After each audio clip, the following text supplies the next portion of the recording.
Kevin Rudd demands that we agree to his $42 billion spend, to agree to his $11 billion cash splash he's planning for March, all with borrowed money.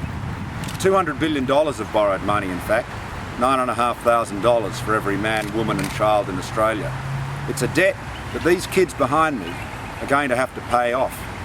I wonder how carefree they'd be if they knew that that's what Kevin Rudd had in store for their future.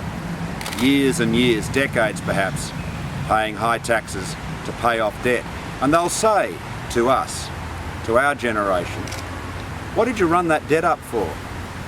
And we'll have to say, oh, we ran up that debt so we could send everyone a cheque for $950. And that's the level of the recklessness of this proposal by Mr. Rudd.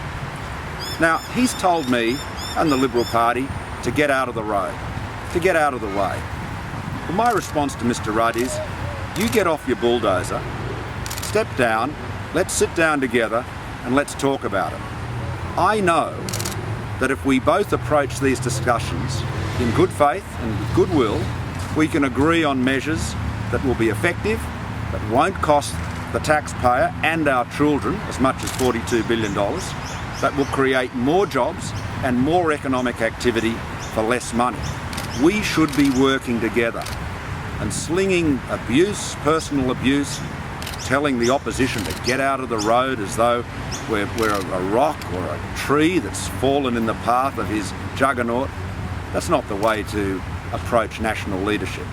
So Mr. Rudd, step down from the bulldozer, sit down and let's have a talk about it.